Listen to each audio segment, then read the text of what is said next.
Before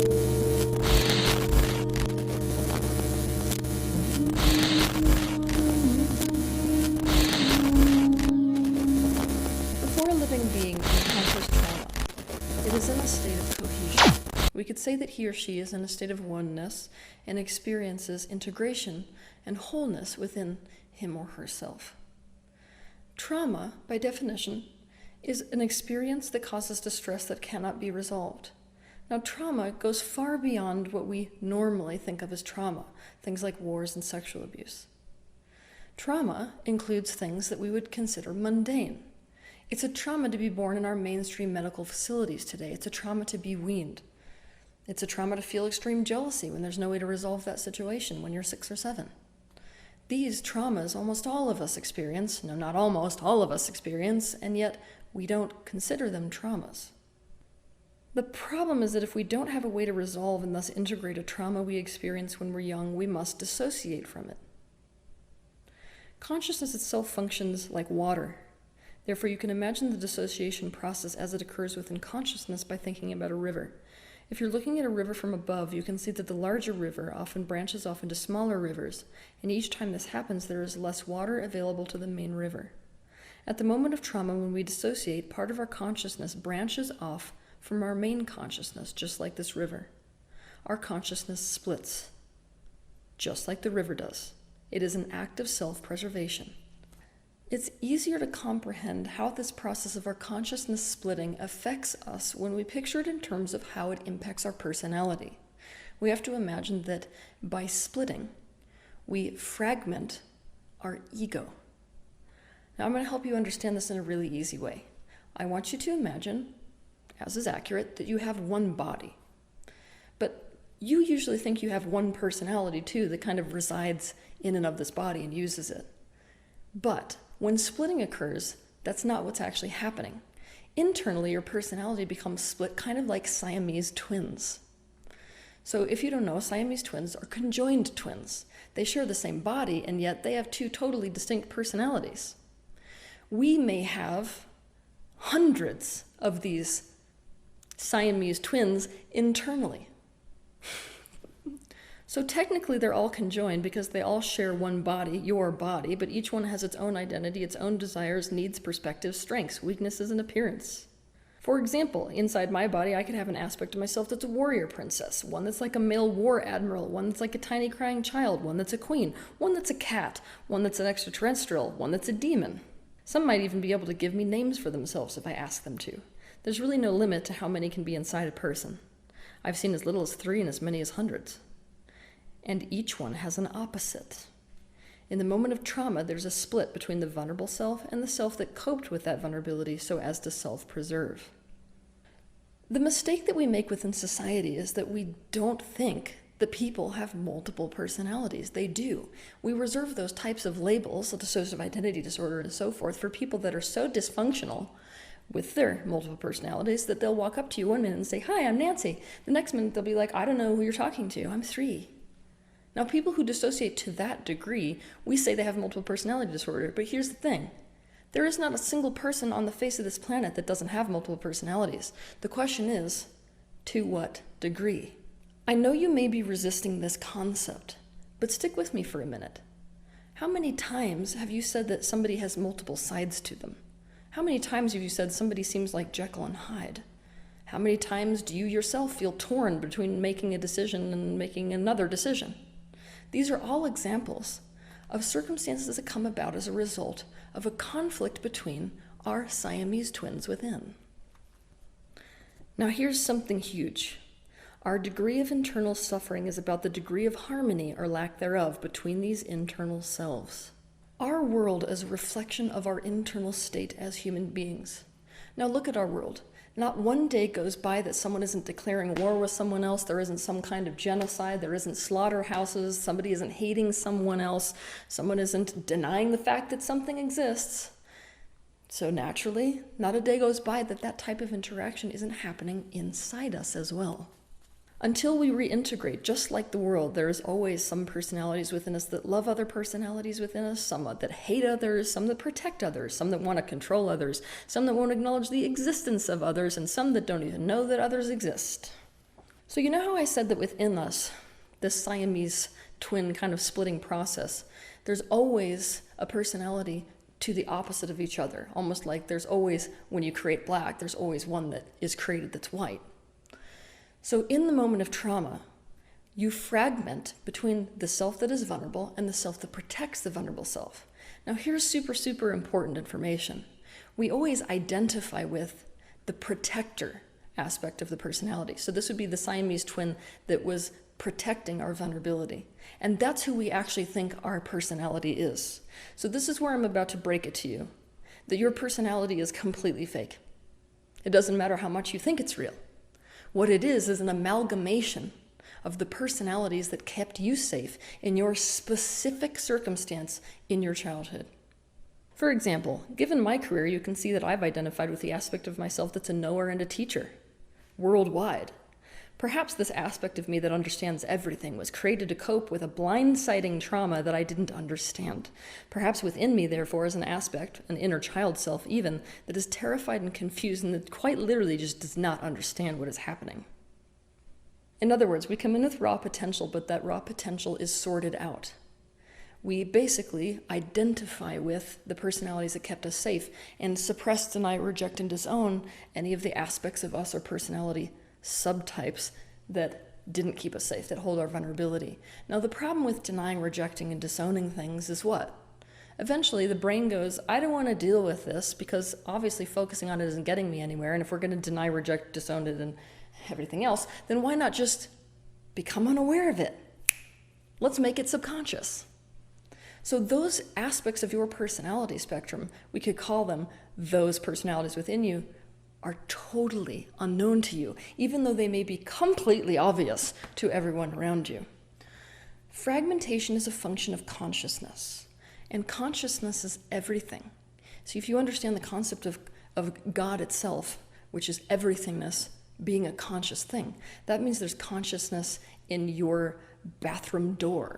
That means there's consciousness in every different aspect of your body. There's consciousness everywhere. And so anything can potentially fragment. Now, I want you to think about how this applies to the body, because one of the primary reasons for disease within the human body, or not even just human body, any body, animal, plant, whatever, is also fragmentation. I'll give you an example of what I mean. Let's say that there's a woman who's experienced sexual trauma in her childhood. That trauma caused her womb itself to go into a state of fragmentation.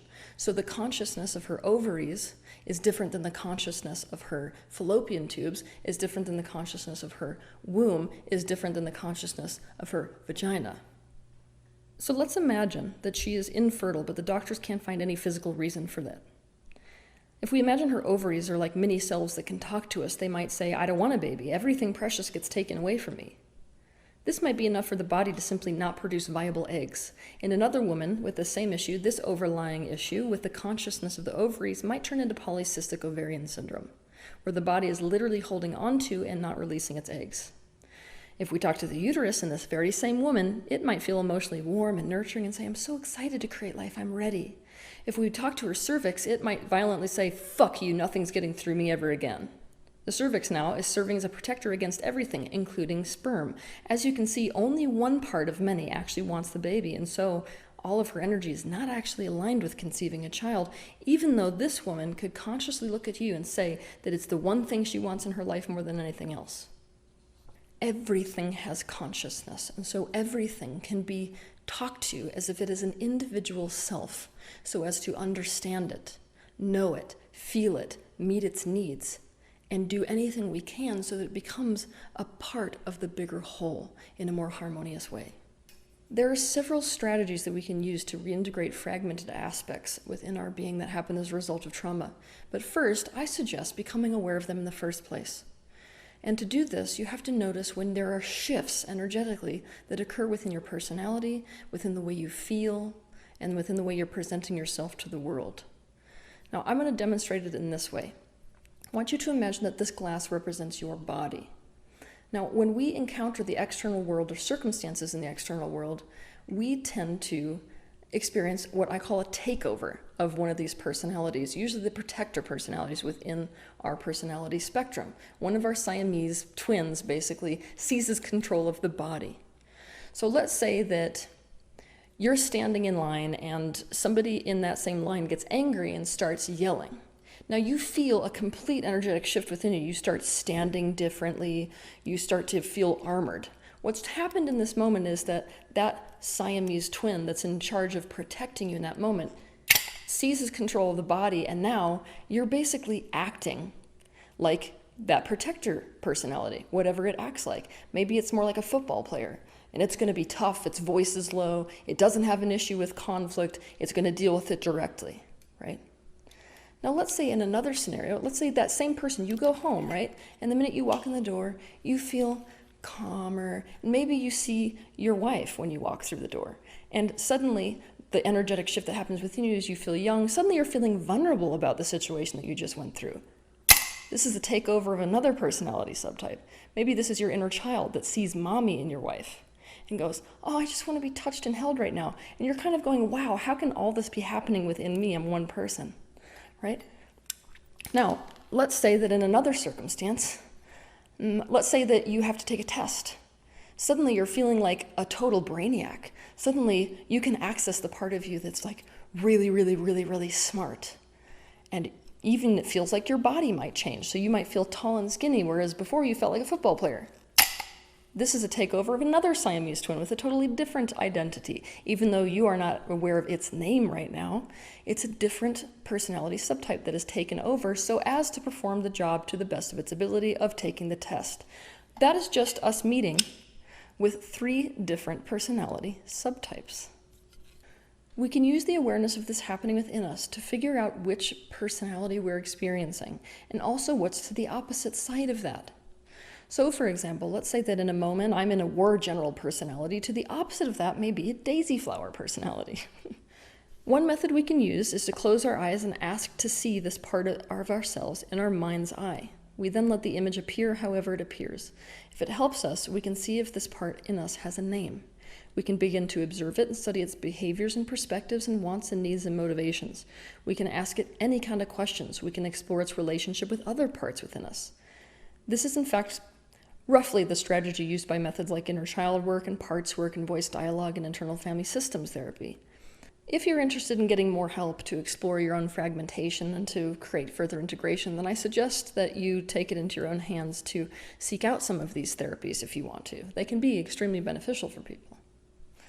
But as you know, I like to turn it up a few notches.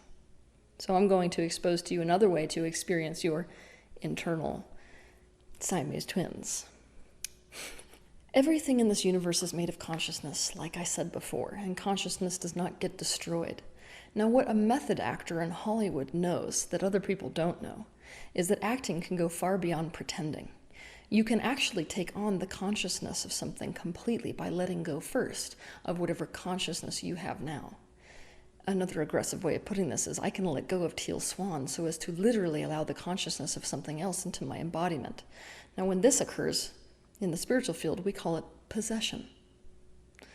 A method actor is going into a state of willing possession when they're in their roles. They are literally becoming it. It is not pretend. And as a result, the point of attraction changes around them, and that's often why they die after their most difficult and darkest roles. When we are pretending, we're experiencing something through the filter of our own consciousness. But what a method actor is doing is removing this filter entirely. Now, why is a method actor able to do this so easily when it would be difficult for some of us? It's because their level of identification is so very weak. To be aggressive, I'm just going to say they have identity disorders. The majority of people who are really awesome actors in Hollywood have a very, very limited grasp on their own sense of self and identity, so they're able to just let it go and take on something else. Really beneficial if you want to make millions of dollars in Hollywood. But in day-to-day life, it can present some issues. However, all people can actually learn to do this, and you can do it in a way that benefits you. It is also possible to split our consciousness intentionally so that part of us is experiencing a possession state, and another part is witnessing ourselves experiencing the possession state. That's perhaps a more safe way to go about it. Intentional possession can be used as a tool to understand anything that is hidden in the subconscious mind. It can also be used to heal the relationship between disintegrated parts of yourself. There are many other applications for this, but I'm not going to be going into them in this video because several of them are too dangerous for the, let's call it, average citizen to be using. Instead, I'm going to give you a safe version of how to use this technique. For example, using the previous analogy, you could decide to allow the consciousness of your left ovary to take over your body. You can state internally to yourself, or choose with your intention, I accept to become my left ovary. Then what you do is to surrender. Like you let go of the concept, if I was doing it, of TealSwan, and you allow the energy that is in your left ovary to take over your entire body, almost like it's filling in all of the spaces. So you are now your ovary. That means that when you talk now or write, you will be talking or writing in I, but I no longer being TealSwan, I being the ovary. Don't think about the answers that you're giving. You want this to be more like a stream of consciousness exercise, where basically, without thinking, you're just answering. So you could have other people ask you questions, or you could ask yourself questions. You could write them down and answer them as your right ovary or left ovary. That's the type of exercise that you want to do. Now, if you don't want to be the one that's being willingly possessed, what you can do is ask somebody else who wants to play that part of you for you. So they could become your left ovary, and then you could have a conversation with your own left ovary. Think about how incredible your awareness of this aspect of yourself could be if you started talking to it like that. Know that anything that is said or felt during this exercise is valid and has appeared for an important reason. What you have to understand is that if somebody else accepts the possession state of that part of you, you have to watch them with the attitude of whatever is being said is directly being said by this part of me. Now, it's really, really common that when we see aspects of ourselves that are buried in our subconscious mind, our first reaction is usually to reject, deny it, disown it, and basically push it away and say, I don't know how that's true for me. This is not your job in this exercise. Your job is to see, how is this true for me? How is this true for me? Assuming it is true, how could this be true for me? When you are done, you can internally state to yourself, with your intention, or to the other person if they're the one doing it, I now release myself from being my left ovary, or I now release you from being my left ovary. And what you can do to help yourself come back is to re-own your personality. So I'd say, okay, I now re-own my personality as TealSwan. It is 2017, or whatever year it is. I am in this place. I am this many years old. This is what I do for a living, kind of recalibrating to your personality. Make sure when you do this that you don't do it with the attitude that any part of you is bad or has to change, or that it must unify with other parts, because all of this is resistance to individual parts. It is disapproval for their fragmentation, and I can tell you they had good reason to do so. You want to do this with the attitude of compassionately and genuinely wanting to understand it so that you can better meet its needs and bring it closer to yourself rather than pushing it away from yourself. The goal of reintegration is not to force these fragmented parts back together again, nor is it to selectively identify with one part and kick out other parts from your being. The goal is, in fact, to realize that you are simultaneously all of these parts, all of the Siamese twins, and none of them. There is also a part of you that is essentially in the middle, watching them all. Now, the best way to conceptualize of this aspect of you is to think about the infinity symbol. Now, you've got this point in the center, and then you've got the extremes to either side. This is a lot like the aspects of yourself that protected your vulnerability and the aspects of yourself that are vulnerable. And in between them is a self that is able to look at all of them and not completely identify with any of them, but to also help meet all of their needs. In other words, this part of you is pure awareness, which sits in the center of unconsciousness and consciousness. I am aware that this episode, being about such a wide and extensive topic, will leave you with a plethora of questions that are unanswered and a plethora of implications. Now, there's a reason I'm not going to go further. It's because I want you to be pondering this concept of fragmentation within the universe throughout the week. I want you to start watching for the fragmentation within yourself and also watching for it within the world. I want you to think about the implications about this state of fragmentation within yourself and also within the world.